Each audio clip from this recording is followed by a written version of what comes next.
पाकिस्तान में टैलेंट की कोई कमी नहीं है। डिस्कोड के टैलेंटेड नौजवान मोहम्मद आसिम अपनी तख्लीकी सलाहियतों का इस्तेमाल करते हुए हवाई जहाज बनाया, न सिर्फ बनाया बल्कि इसको उड़ाने में भी कामयाब रहे। मुझे काफ़ी शौक था बचपन से कि ऐसा कोई प्लेन हो जिसको मैं उड़ाऊँ। पाकिस्तान में काफ़ी जगह से इसको ढूंढने की कोशिश की लेकिन नहीं मिला मुझे। हाइट और स्पीड कितनी है, कितनी ऊंचाई तक चला जाता है? 2 किलोमीटर अप चला जाता है। अच्छा, इसको हाथ से लॉन्च करने की क्या इसके पीछे लॉजिक है? इसको लैंड करने की ज़रूरत क्या है, हाथ से ही फेंकते हैं, फिर हाथ से ही किसी फसल वगैरह के ऊपर उतार लेते हैं। मुझे इसको बनाने में तकरीबन 1 हफ्ता लगा और मुश्किलात तो बहुत ज़्यादा पेश हैं। अब ये जितनी बार भी टूटे इसको मैं न्यू तरीके से तैयार कर सकता हूँ।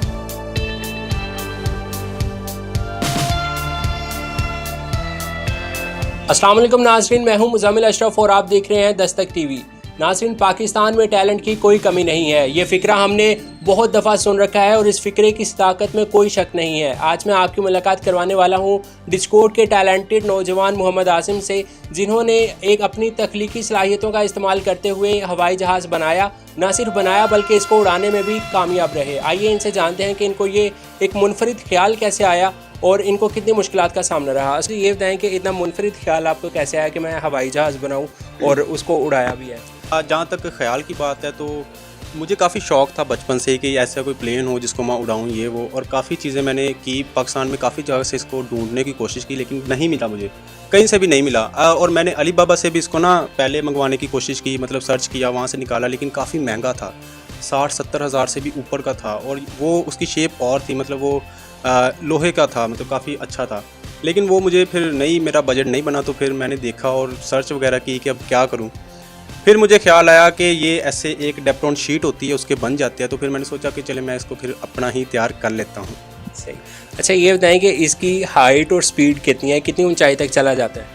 ये काफ़ी ऊंचाई तक चला जाता है, तकरीबन 2 किलोमीटर अप चला जाता है। काफ़ी इसकी रेंज है, क्योंकि इसका जो ट्रांसमीटर है, फ्लाई स्काई का ट्रांसमीटर मैंने इसके साथ यूज़ किया है, उसकी काफ़ी ज़्यादा रेंज है। 2 किलोमीटर ऊपर तक ये चला जाता है। स्पीड की जहाँ तक बात है तो तकरीबन 30 किलोमीटर पर हार या 40 किलोमीटर पर हार तक की स्पीड से ये चल जाता है, और अगर फुल स्पीड में हो तो फिर इससे भी ज़्यादा ऊपर चला जाता है ये। अच्छा, इसको हाथ से लॉन्च करने की क्या इसके पीछे लॉजिक है? इसके पीछे मुजम्मिल लॉजिक ये है कि पहले मैंने इसमें ना टायर यूज़ किए थे, जिसको हम लैंडिंग गियर भी कहते हैं। कुछ लोग हमारे आपके व्यूवर्स जानते होंगे इस चीज़ को। लैंडिंग गियर में होता ये है कि बहुत ज़्यादा प्रोफेशनल जो बंदा आता है वो इसको लैंड कर सकता है। इसको लैंडिंग इसकी काफ़ी मुश्किल है। इवन कि इसको सीखने के लिए पाकिस्तान में कई जगह पे कोर्सेज भी करवाए जाते हैं। 6 मंथ 7 मंथ के कोर्सेज होते हैं जिसमें इसकी फ़्लाई जो है वो हमें सिखाई जाती है। तो इस वजह से मैंने इसमें पहले लैंडिंग गियर मैंने ऐड किए थे। फिर मैं इसको मतलब उतारता था और मतलब उड़ाता भी ऐसे ही था, लेकिन फिर मैंने देखा कि मुझसे लैंडिंग उतनी अच्छी होती नहीं थी जितनी होनी चाहिए। तो फिर मैंने सोचा यार इसको लैंड करने की ज़रूरत क्या है, हाथ से ही फेंकते हैं, फिर हाथ से ही किसी फसल वगैरह के ऊपर उतार लेते हैं। तो इसलिए मैंने फिर इसमें लैंडिंग गियर क्लोज़ कर दिए। पिछला जो मैंने बनाया था उसके अंदर लैंडिंग गियर ऐड थे, लेकिन इसमें लैंडिंग गियर नहीं है। सही। तो कितनी मुश्किलात आई इस पूरे सफ़र में, और जब आपने इस ख्याल का इजहार किया तो लोगों ने कि क्या तासुरात थे? लोगों को तो छोड़ें आप, घर वालों के काफ़ी मतलब डिफरेंट थे। वो कहते थे कि ये क्या कर रहे हो, पैसे बर्बाद कर रहे हो, क्यों कर रहे हो, अपना टाइम ज़ाया कर रहे हो, पढ़ाई की तरफ ध्यान दो, इधर उधर ये सारी चीज़ें छोड़ दो। मुझे इसको बनाने में तकरीबन 1 हफ्ता लगा और मुश्किलात तो बहुत ज़्यादा पेश हैं। मतलब इसके जो पार्ट्स हैं वो पाकिस्तान से मिलते ही नहीं हैं। हर चीज़ मैंने बाहर से मंगवाई। अब जब वो डिलीवर होती थी उसमें बड़ा ज़्यादा मसला होता था। पाकिस्तान के आपको पता ही है जो ये बहुत मुश्किल से आती थी, मतलब 1-2 मंथ लग जाते थे। तो काफ़ी वेट, फिर मैंने रुके रहना, फिर इसको भी देखना, कोई देखे ना, ये वो। घर वालों ने भी कहना जल्दी करो, क्या कर रहे हो। काफ़ी मतलब मुश्किलात का सामना करना पड़ा। फिर जाके इसको बनाया। जब इसको बनाया उसके बाद फिर आपको बताऊं कि इसको उड़ाने में भी उससे ज़्यादा मतलब मुझे मुश्किल पेश आई। इसका एक पार्ट होता है सेंटर ऑफ ग्रेविटी, वो नहीं निकल रहा था। वो होता है सेंटर, इसका वेट जो है वो हमने सेंटर में करना होता है ताकि ये एक रिदम के साथ उड़े। ये ना हो कि कहीं ऐसे कहीं ऐसी नहीं, एक रिदम के साथ उड़े। उसमें भी काफ़ी मतलब मुश्किल पेश आई। काफ़ी कुछ करने के बाद अल्हम्दुलिल्लाह फिर मैंने इसको बना लिया और उड़ा भी लिया। सही। अच्छा, ये बताएं कि कितने एक्सपेंसेस आए, कितना आपका खर्चा हुआ इस पूरे प्लेन में? एक्सपेंसेस की जहाँ तक बात है तो अगर मैं इसको वहाँ से, जब मैंने आपको बताया कि अगर मैं इसको बाहर से मंगवाता तो मुझे 60 से 70 हज़ार का पड़ना था, लेकिन पाकिस्तान में मुझे ये सस्ता पड़ गया। तकरीबन मेरा इस पर खर्चा आया 25 से 26 हज़ार पाकिस्तानी रुपीज़ में।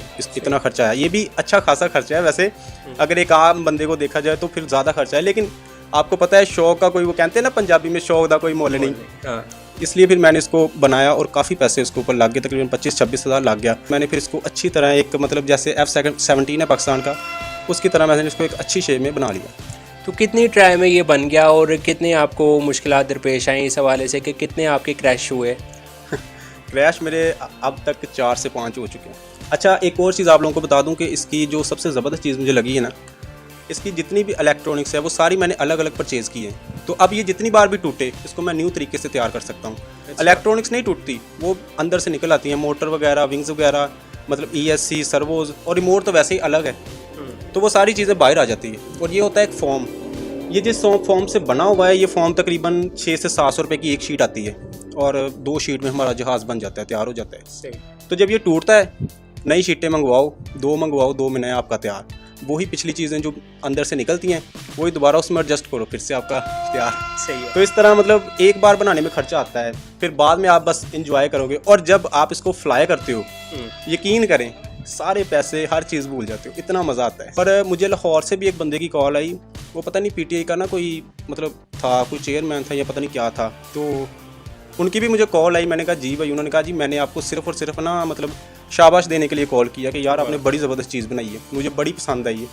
तो इस तरह मतलब काफ़ी मज़ा आया इसको बनाने में भी और उड़ाने में भी।